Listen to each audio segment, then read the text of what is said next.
Okay. Well, welcome everybody. Welcome to the 8th of July. Excuse me, 8th of July today, right?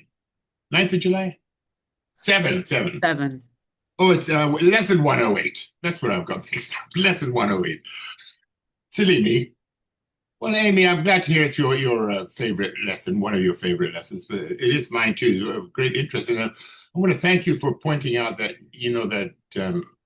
that you picked up on it. It was one of my lessons too. So we'll just get right into it. And first of all, I would like to say this is John is facilitating today. I'm not teaching anything. So this is an open season on by anybody for anything on the program. So welcome to that idea. And let me just start off with the course for now. I would like. Do you have does anybody have a text handy with them on Open 108? Would you mind reading the first two paragraphs, please?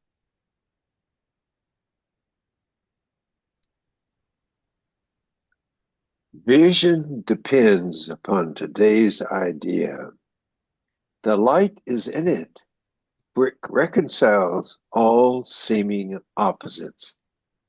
And what is light? Except the resolution, born of peace, of all your conflicts and mistaken thoughts into one concept, which is wholly true. Even that one will disappear because the thought behind it will appear instead to take its place. And now you are at peace forever, for the dream is over then.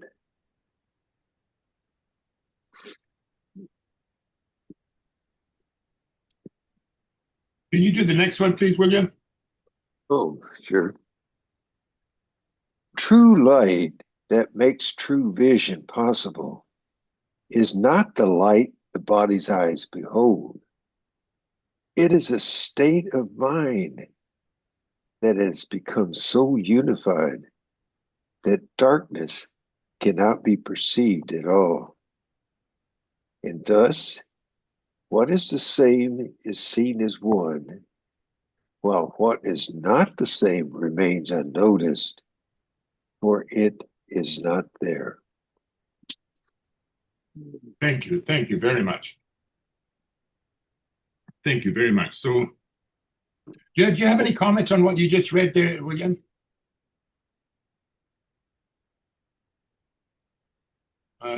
You're muted. That the light will always shine, and we just keep listening and focusing and being the light ourselves. And so it is that state of mind. Thank you very much. The light will always shine. Okay, we may as well start there, because if the light will always shine, it's the light will always shine. So what and by the way, anybody can jump in at any time if you got any questions or any contributions. So you just raise your hand or just open up to go for it. But basically, I think that's it. What you just said is the light will always shine.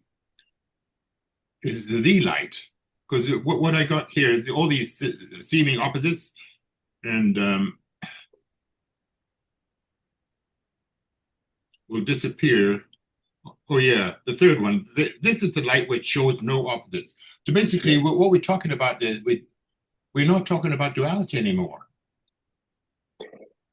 And what I love about that, just another thought, is that I love that it's not the body's eyes. It's not the body's hearing. It's not that.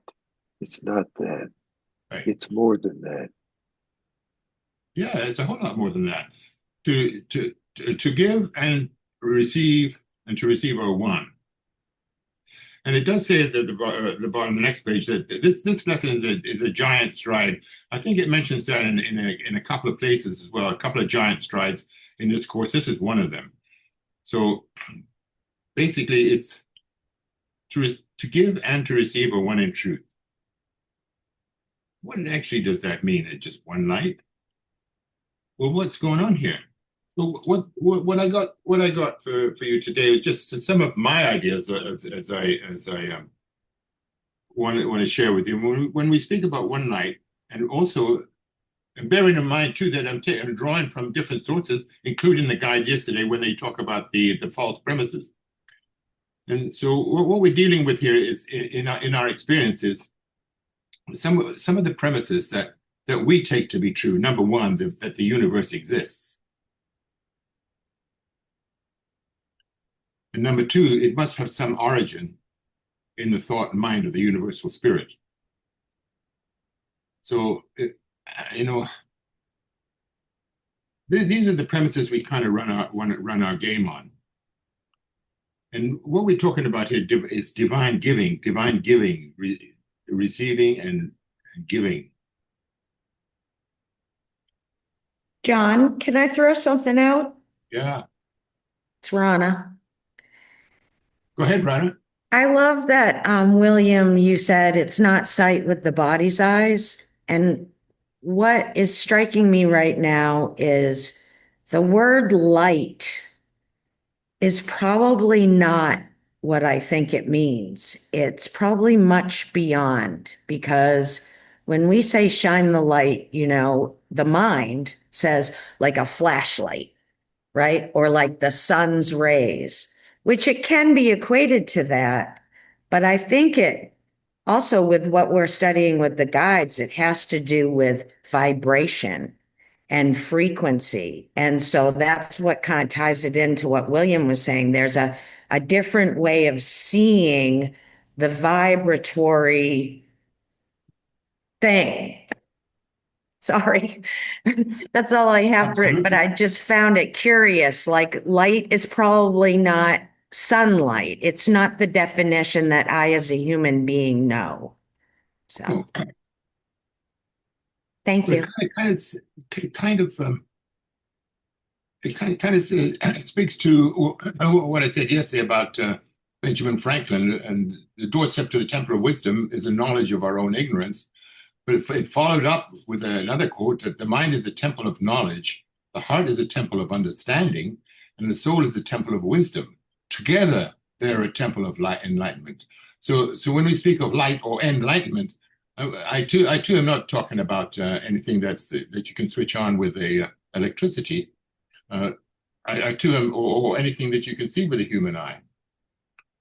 But it kind of speaks to something beyond that, because when the electrician comes to fix your lights or a doorbell or whatever things, he knows how to do that, but he doesn't have a clue what electricity is. He can fix all the mechanics of it, but he doesn't have a clue about what electricity is, where it comes from, what it is, and that's just a small thing. So when we speak of light or enlightenment, we're talking about something we don't have a freaking clue about, and then it kind of speaks to some of the premises,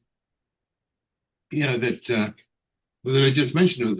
The premise that we operate on is that everything exists here, and the light is everything like that.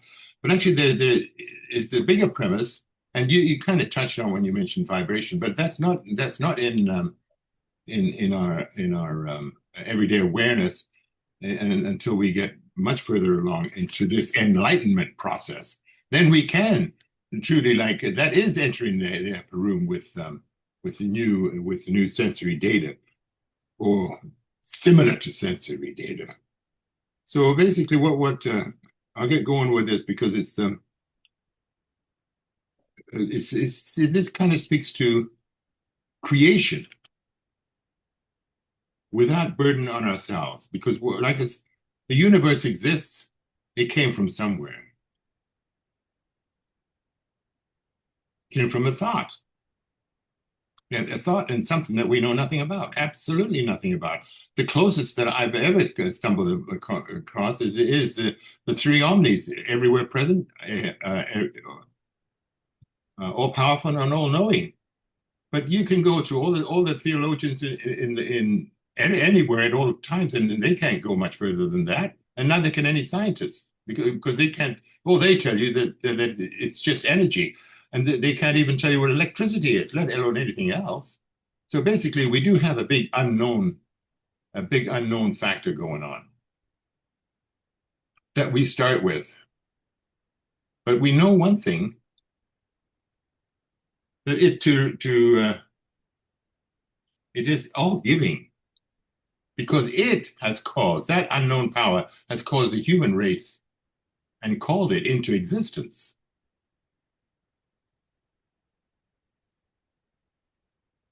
Whatever for?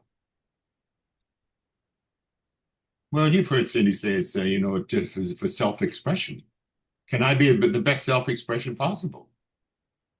And so basically, how are we going to do this? So how am I going to pick away at this idea of a free givingness of an old unknown power to be the self-expression, the best self-expression possible for me and for thee? Well, the first thing is I have to be in full acceptance of it. That means to receive it. I'm willing to receive it. Am I willing to receive it? And right on that, right on that question hangs, I would say, salvation or damnation. Because if I don't accept it, I'm back in the ignorance box again. I'm back looking after John again. I'm back at secondary causes. I'm back at looking for authorities, my mom or my dad or my money or some material thing for my answers.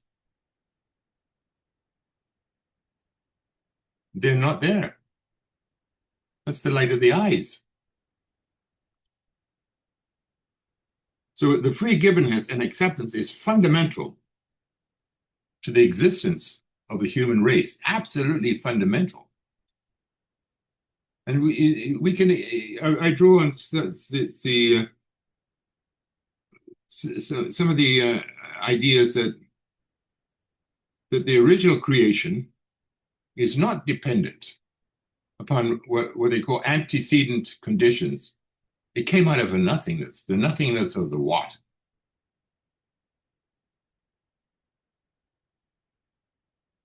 So I'm going to receive that, and what can I offer it back for what I have received, for what's going on here?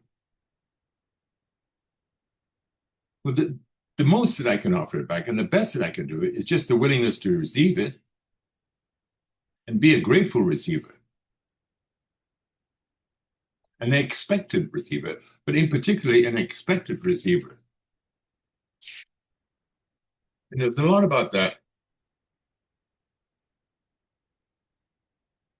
in this chapter, especially on number 8, where it says, to everyone I offer quietness, to everyone I offer peace of mind, to everyone I offer gentleness.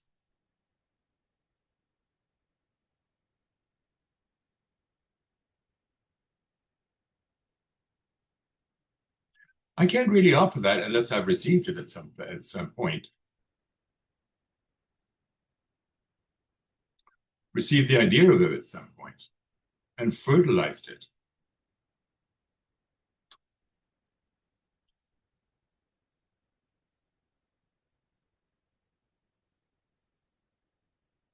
So one of the basic tenets that in looking at this lesson for today, for me, was the idea that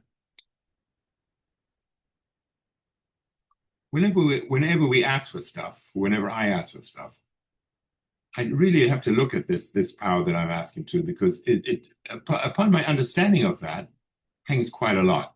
In fact, everything hangs on my understanding on who I'm asking for stuff. Like, what are my prayers? Are they supplications for something that I want? Is it me separate from a God who's going to offer me this stuff?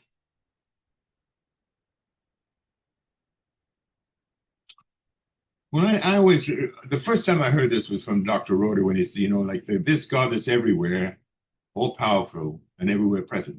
Where are you and I? He never gave any answers, but I heard him say that a couple of times. Well, Jesus says the God is within and within you, and it's many, many places in the Gospels we hear that from theology, that this power is within us. How are we going to How are we going to accept that, receive it? Giving and receiving, giving and receiving. How am I going to give this to everyone I offer quietness, to everyone I offer peace of mind, to everyone I offer gentleness? How am I going to give that unless I've received it myself?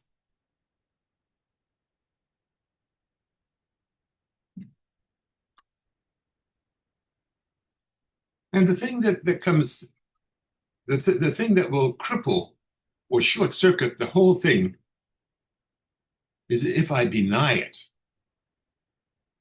If I deny and count on my materialistic, my eyes and my ideas about creation, and don't buy into this idea that there is a God within and that I can call on it.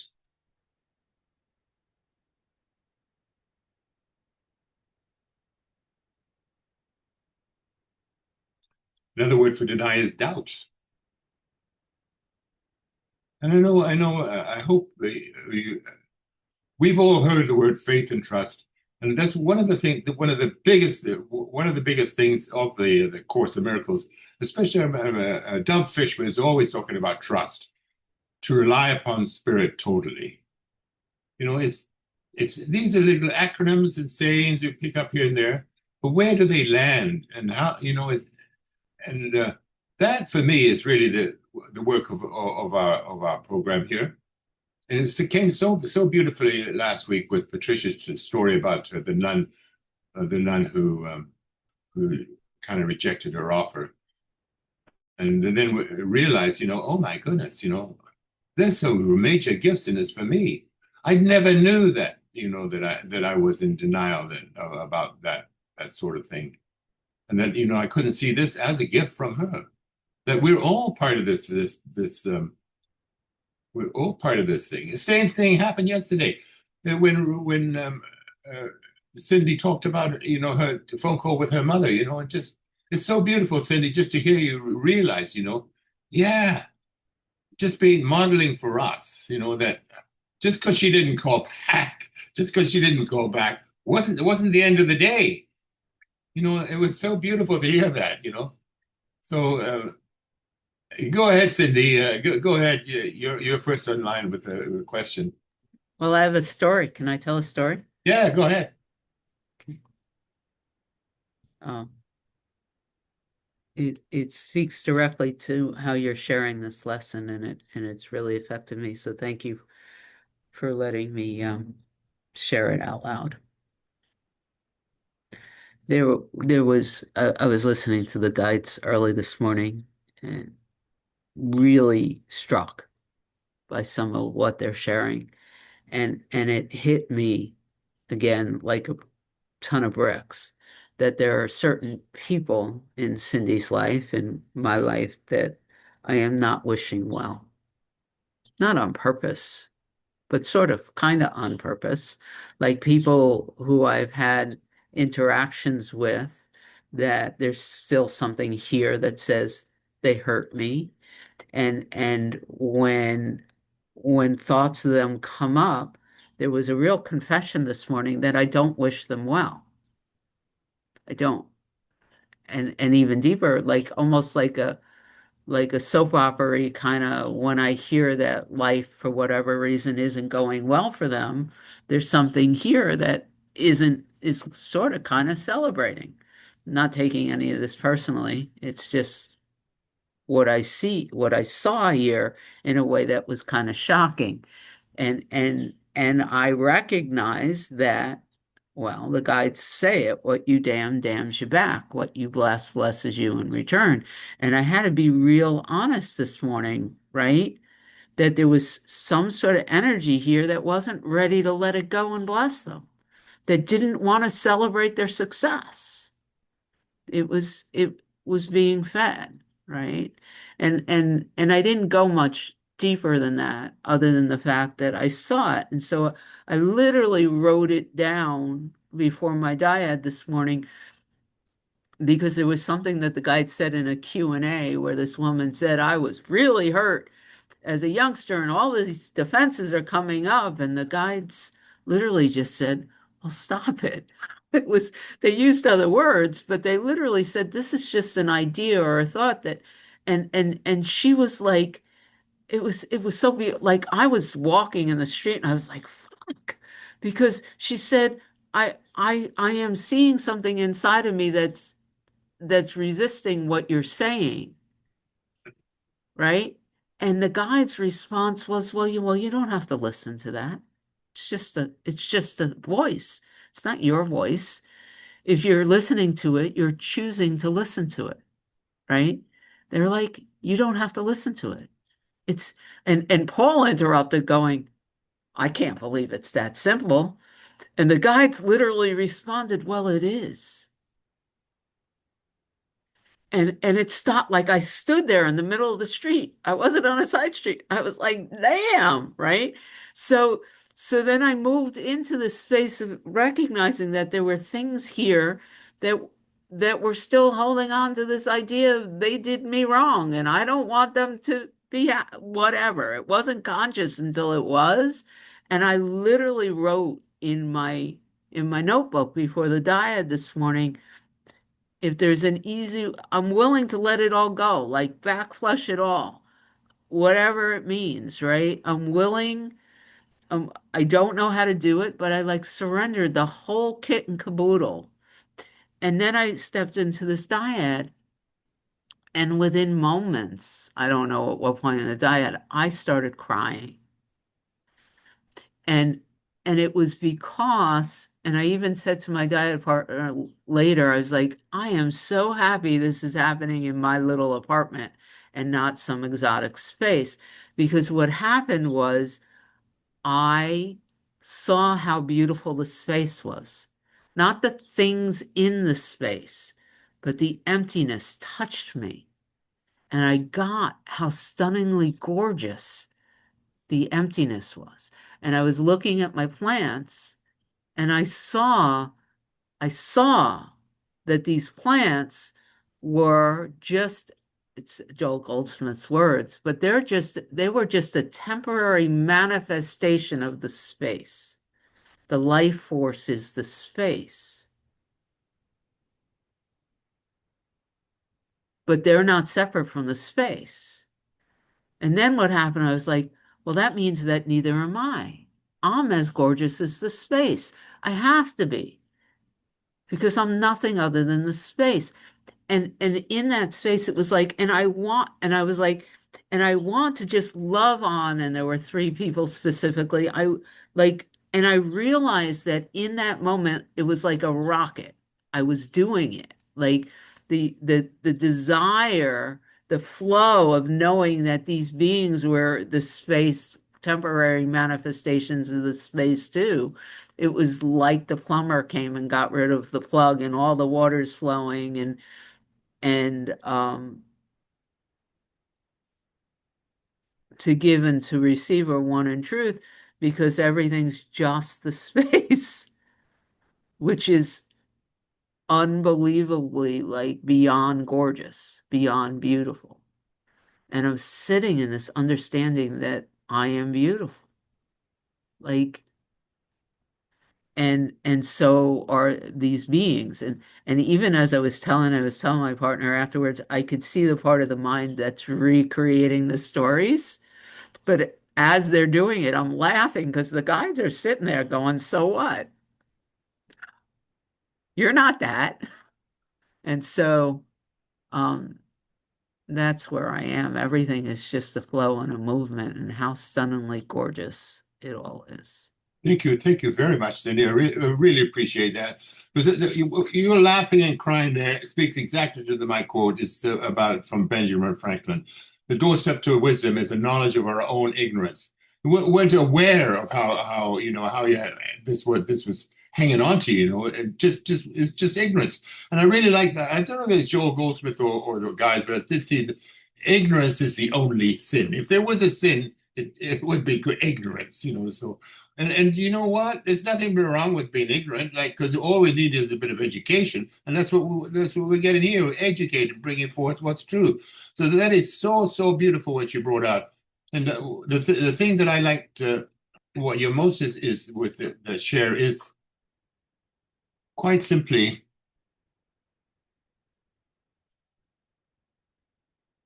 that it's okay. It's okay to wake up again and realize that this is just a story going on for me. For me, it's sometimes it's. Oh, I remember that dog bites. You know, there's some dogs that are friendly and waggly tails, and there's the other dogs that bite. And you know, like if a dog bites, that's the dog biting. You know, like it's got nothing to do with me. It's the dog that bites. You know, so you know, and I'm not going to hold it against the dog. You know, that it wants to bite. It's really like you know, who knows? Who really knows, Cindy, that you know what has happened to make that dog want to bite? And metaphorically speaking, were those people deprived at an early stage of food or love or whatever, and so they're just fighting back, you know. But at the end of the day, it's just a dog fighting. Go ahead, William.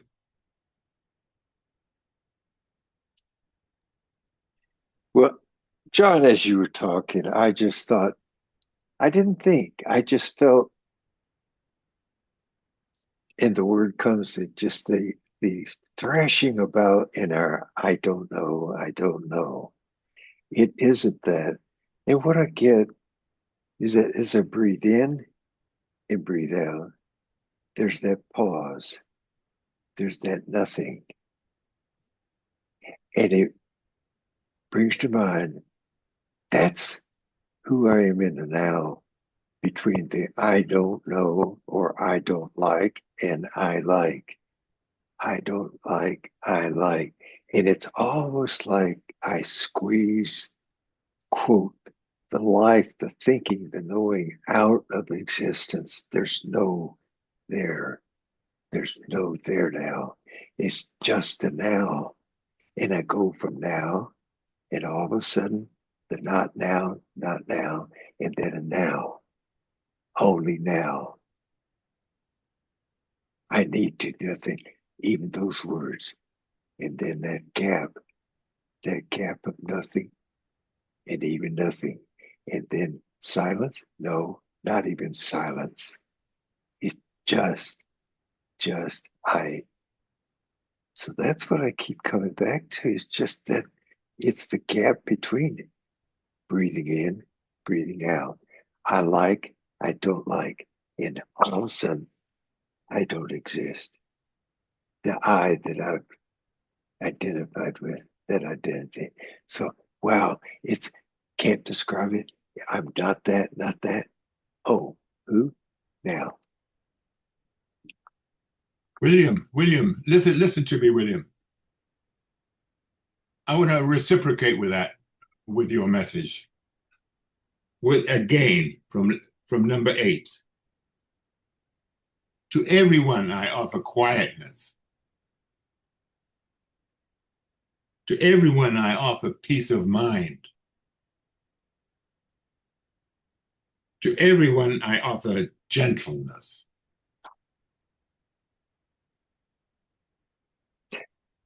Thank you.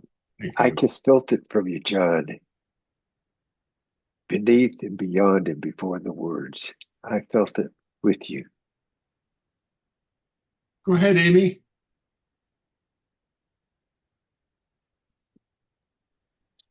Thank you for taking this lesson on, John, and doing it so beautifully. I really appreciate it. And I can feel your sincerity and your experience coming through. And I know that you really care about these teachings. And so I appreciate that. I receive that from you. I mean, what's happening here is a direct example of this lesson, with you giving what you really care about and us receiving it from you. And so this lesson for me is both experiential and intellectual. And it's intellectual for me in the way of David Hawkins, and nothing can be outside the oneness. Nothing. If oneness is true, then giving and receiving have to be the same. And it may look like we're giving and receiving two different things. One might be, it might be two different things and two different expressions, but it's all the same. It can't be anything else. And so this is, in a sense, this lesson is about the reconciliation of opposites.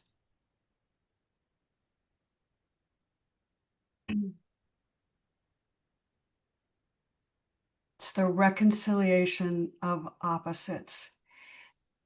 And so when I feel, as Cindy explained so beautifully, that I am not wishing this person well, or that there's jealousy arising in me, or some discomfort arising in me, because I know that I'm not a separate person, I am receiving these feelings from source. They're coming from source into itself.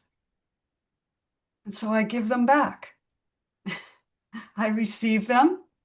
Okay, here they are. They're coming up in me. I don't judge them. I don't take ownership of them. I don't hang on to them or feel bad about them. I give them back. So I receive them, and then I give them back. And I'm in a constant state of flow of receiving and giving and receiving and giving. And when can I do that? I can only do that in the moment, which is why staying present in the moment and being aware of what is arising in my field of awareness is so important. And that's, as Salvatore Poe says, that's having a vacation. And I do it when I do it, right? Sometimes I do it more than other times. But for me, that's the harmony. That is the way we raise our vibration, because we don't reject anything and we move in flow with all that arises. And isn't that what light really is? Light holds all the colors, right? White light holds every color. It doesn't reject any color. It holds everything. And so as I hold what I am given by source, no matter how much discomfort it seems to give me in the physical body or the emotional body, I hold it, I let it move, and I give it back. I receive it and I give it. I am raising my own vibration as I do that. I'm raising my own light. And I learn as I move in this world of duality and conflict and seeming harshness. As I do that more and more, I realize there's nothing I can't hold. There's nothing I can't receive, and there's nothing I can't give back. So that's what it means. That's why I say it's a reconciliation of opposites in a way, because I create a harmony in my own energy field from the reconciliation of those opposites, which is just not rejecting anything, allowing it to move within me. So that's what the lesson means for me today. And I thank you so much, John, for sharing. Oh, thank you. Thank you. Let me just add one thing if I can. Exactly what you said, just giving back is the deal, the reciprocating nature of it. But it's not only the reconciliation of the opposites. The opposites are the polarity law, the law of polarity. This is the reconciliation of all the laws, all of them, cause and effect, gender, rhythm, vibration, every single one, every single one. When we get in touch with the power of the givingness of this divine power, man, just a glimpse of that is blow all the stars out of the sky. But for me,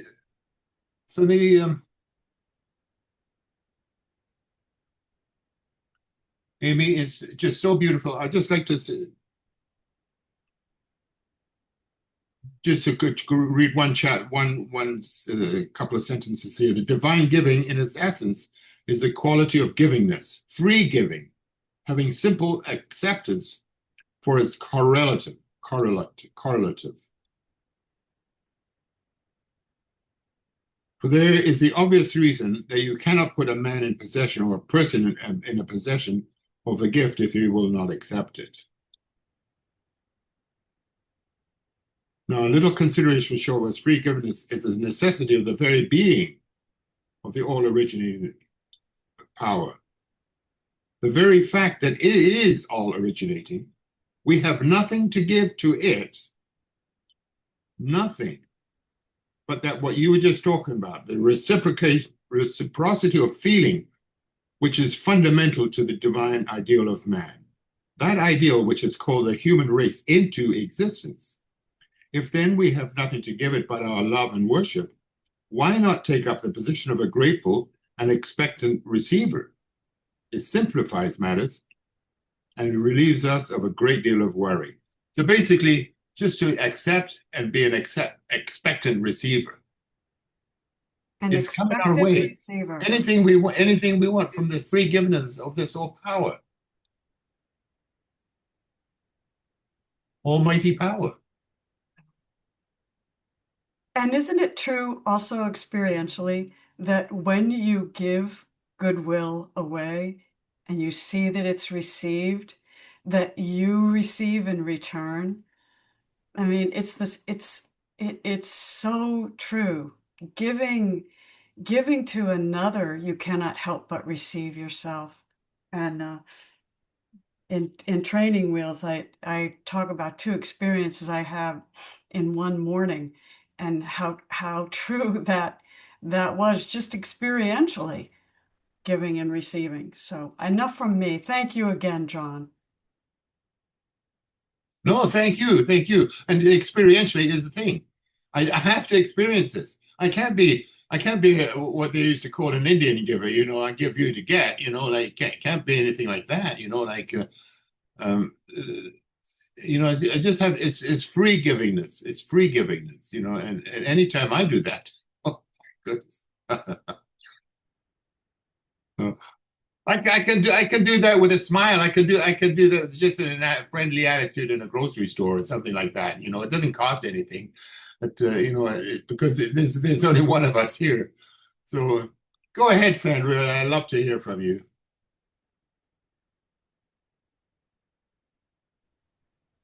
Good morning, everyone. So nice to see you and be here with you. Thank you, each of you, for your gifts, which I have received. Beautiful, beautiful gifts. I'm very grateful for that. As I was remembering, it was a while ago that I started this little practice that I made up. I don't know if I made it up or if I heard it, but it was given to me. And there was a time in my life when I felt very hurt by people that I had invested time with, worked with, loved, and I felt rejected. And for some reason, I decided to change that, and that I knew I had the power to change that feeling of rejection. So I just started blessing them. Whenever these people would pop into my mind, I go, bless them. And then blessing turned into love, and I started loving them. And every time I felt love, I didn't just, when I would send it across the miles, knowing that it would radiate and somehow touch them. And here's the beauty of what you just said, Amy. You said, when you give something and you see that they receive it, it feels good. But it feels good even if you don't know if they received it. It just feels so beautiful to love. And it's so darn simple. I was listening to Carol Howe, the podcast we have for Thursday, and she said something like, we have two choices about how to turn our attention to something. And one of the choices is to the maintenance and care of the ego. You know, that attention to maintain and care for the ego is to be defensive, to think, why did they do that? The other choice is to turn our attention to the truth of who we are and to rest in that, you know, and just be that. And that's when everything is light. Even the previously perceived hurt, everything is light. And that light, it says in our course, it says it's a state of mind. It's not a beam, it's a state of mind. And then what you were saying about the opposites, I have something right here on my desk that I wrote down last night. And let me see. Okay, there's time. I would like to read a little bit of it to you because of what you said, Amy, about opposites. And it's a quote from Alan Watts. Have any of you heard of Alan Watts? You know Alan's. Okay. Wish I could say these are my words. They're so beautiful. Okay, here's what he said. To awaken to what you are, you must first forget what you think you are. To know joy, you must first taste sorrow. To uncover strength, you must first experience weakness. They're all wrapped in one, as you were saying, Amy. To cultivate wisdom, you must first stumble in ignorance. Otherwise, you don't know what wisdom is. To truly connect, you must embrace solitude. To evolve, you must surrender to change. And now I love this one. To rewrite your story, you must first realize you are the author. There's more. I won't keep reading it all to you, but it just so the power. I remember in my 12-step program, you know, the first step, I am powerless. I am powerless over this. I'm powerless over that. But then to realize in step 11 that I am, or 12 even, having had a spiritual awakening, that there is an enormous power in this being, enormous power to recognize and remember and embrace the truth of my being. And then I receive the joy to myself, John, as you said. I can receive it for myself, and then I can emanate that to others. And I get to have all of these experiences. And I do truly, this is authentic. I truly do see it all as a gift. Might be wrapped in a package that I don't at first recognize as a gift. Might be an ugly package. But when I open it up and I let the light in, there it is. There it is. The beauty that Cindy got to experience this morning. You see, the hurt wasn't something that was wrong or evil. It was a pointer to the joy she then got to experience. So this course, A Course in Miracles, how blessed am I that I can have all of these experiences and then let the light in, you know, let the understanding in and realize, have the realization, oh, right now, I'm just in the care and maintenance of the ego. I'm going to choose another way. And I choose the other way. And then I get that beautiful gift I give to myself. When I am giving, I am truly giving to myself. And the other thing I realized was when I'm giving anger, I'm getting the anger. I mean, it's not just the good stuff that we receive. Whatever we give, we receive. That's how it works. So thank you all for listening. Thank you, Sandra. Thank you for your contribution. Appreciate it a lot. And I'd just like to jump in on a couple of things, if I may, because you mentioned the word hurt, and Cindy brought the hurt word up first. What comes to my mind is Course in Miracles, and that line that beware the temptation to find myself unfairly treated when I think myself, because that's the victim mode right there, and that's the pointer for me, Sandra. Oh, I'm got some hurt feelings here. Oh, John's in a victim mode.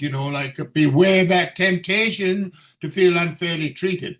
So that always comes to mind when I hear that. But I'm so glad you mentioned Carol Howe, because you know what? When I first saw that lady, I guess it was the program that Cindy was on with Lisa Natoli.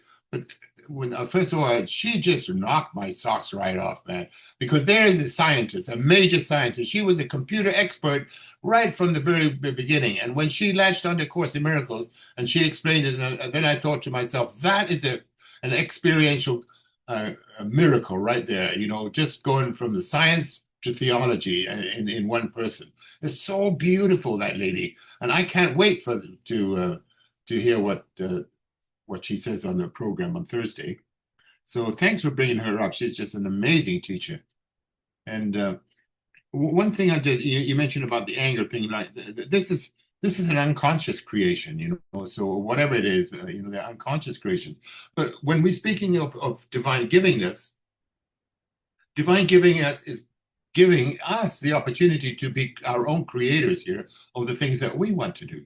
So I haven't touched on this point, but I did mention about our prayers and stuff like that. But the big deal for me is to learn how to image in my own mind, so that I can utilize the gifts of this creator who's given me its opportunity to do so, and create things in my own life.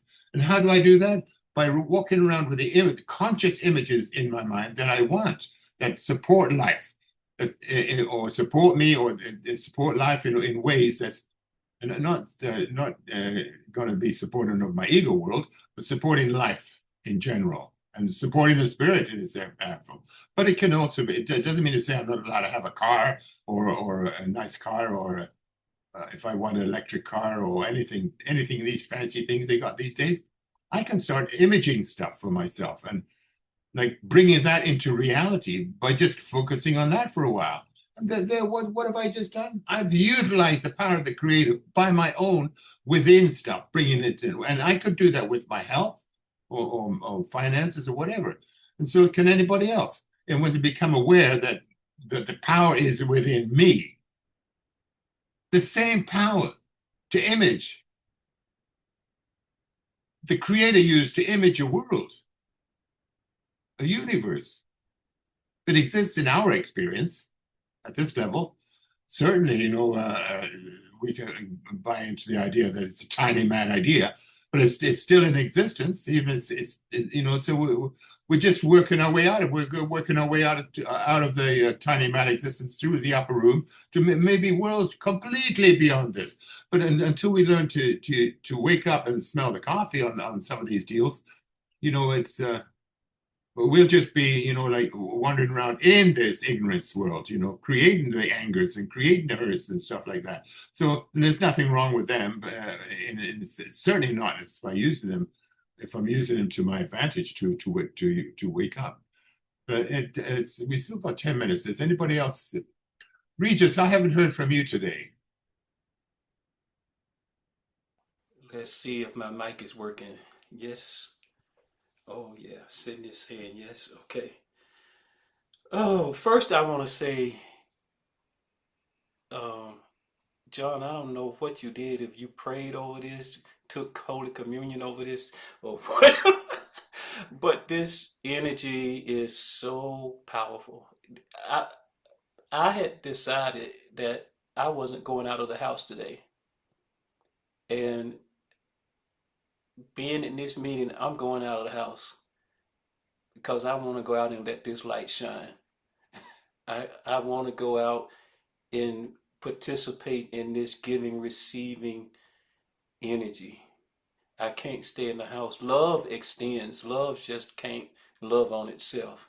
And this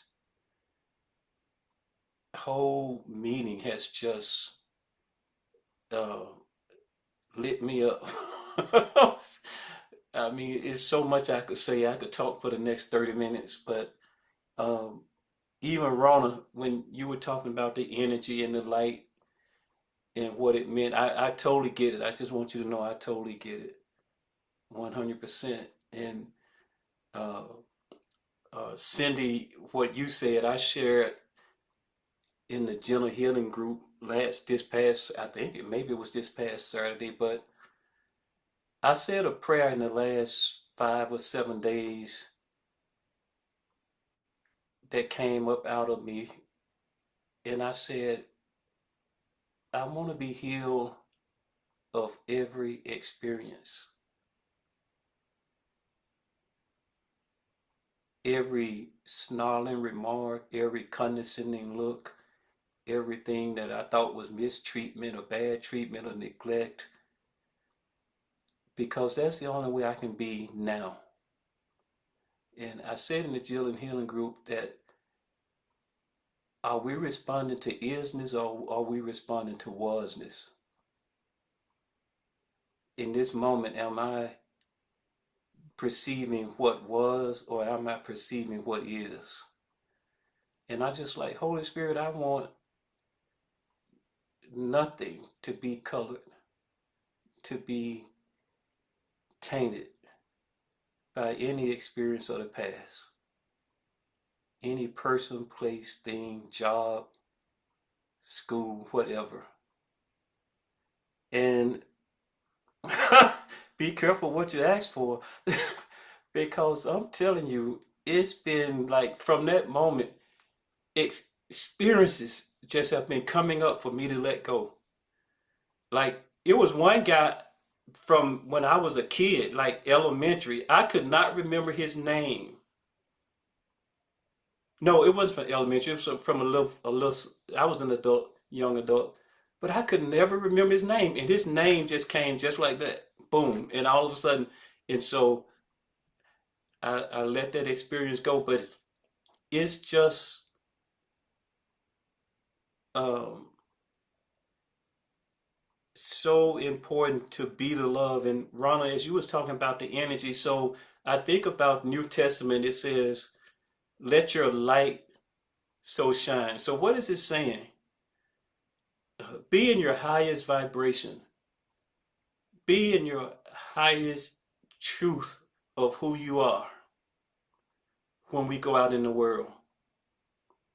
And I often say, be in my smile, be in my nod, be in my gestures, be in my eyes, my everything. Holy Spirit shine through. And in this highest truth of who we are, uh, there is no efforting. It's just that once you intend, uh, there'll be these moments of giving and receiving that it's no way you could orchestrate. I told this story in Morning Coffee once, I know, about I was just in a bakery and I just said to a lady, "Oh, I like your hair." She wasn't even waiting on me. She was waiting on other customers. I had another person attending to me, but I just, and the lady turned around and like you said, Amy, sometime in that moment, you get the receiving. Now, I thought I just gave a compliment. That's all. I just thought I gave a compliment. No consciousness of receiving. The lady turned around with tears in her eyes. And then the lady that was waiting on me, she said, "It's so good that you said that because she just had her hair redone and she hates it." So you can't even know. You can't even know. You can't even you can't orchestrate it. But when you show up in your highest, I was working customer service with a group of people. We were side by side. And this lady was up at the customer service counter with a kid, and we did whatever she was coming to purchase or do. And then this was during the Christmas season, and I was wearing one of those. I like Christmas, so I was wearing one of those Christmas light necklaces that lights up and stuff. And as they was walking away, I said, "Hey," to her kid. I said, and I took it off and gave it to him. And she took like 2 steps, and she turned around with tears in her eyes. And she came back to the counter. She said, "We're tourists in this city, and people have been so mean, and thank you so much for giving him that necklace."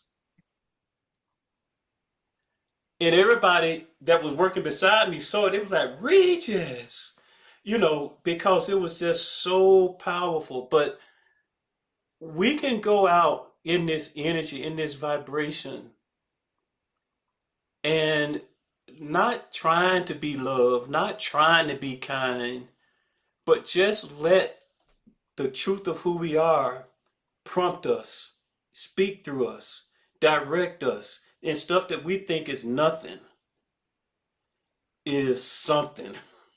It's larger than life.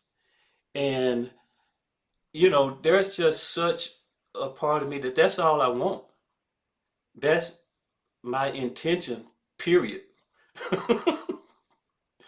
you know, just to extend. That's what love does. That's why we're here, a thought in the mind of God, extending love. God, I can't love myself. I have to extend it. I have to be in this highest vibration, in this light of radiance. And it's just not these super woo-woo things. It's just, I exist. I exist to be truly helpful.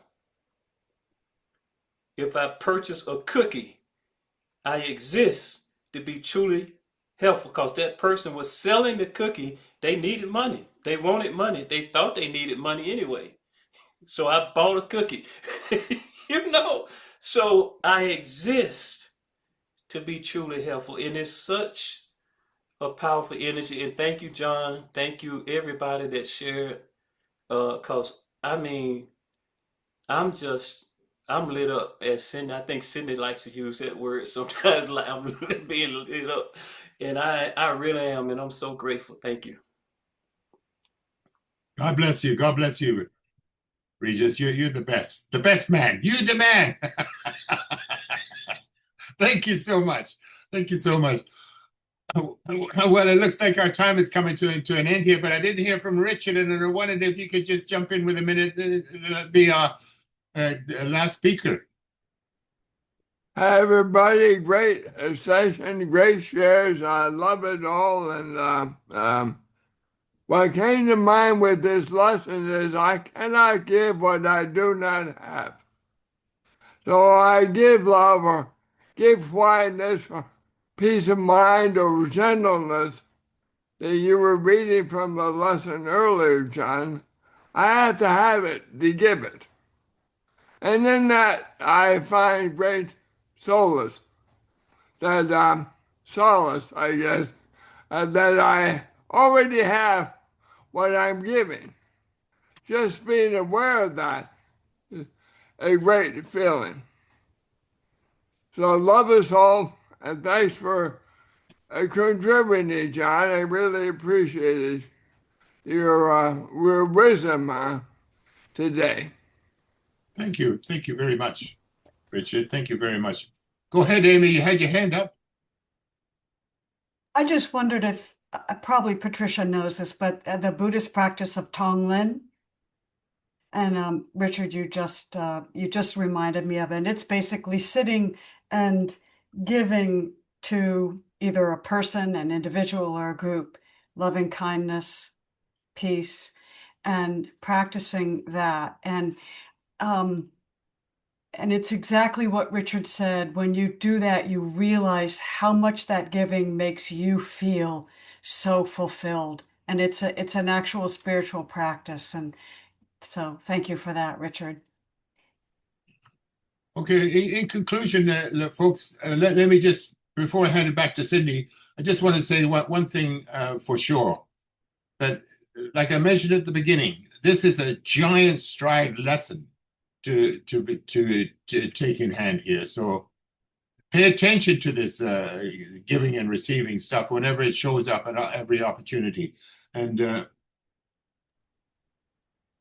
read the other one, to give and receive are one in truth. I will receive what I am giving now. That's just what Richard said. So thank you very much, everybody. And over to you, Cindy. Thank you. Patricia, was there something you wanted to add before we stop the recording? Yes, quite simply, kindness works. Thank you. That's it. All right, let me stop the recording. Oh, well, first, John, awesome. Well, you are loved. We are blessed. We are blessed. Yeah.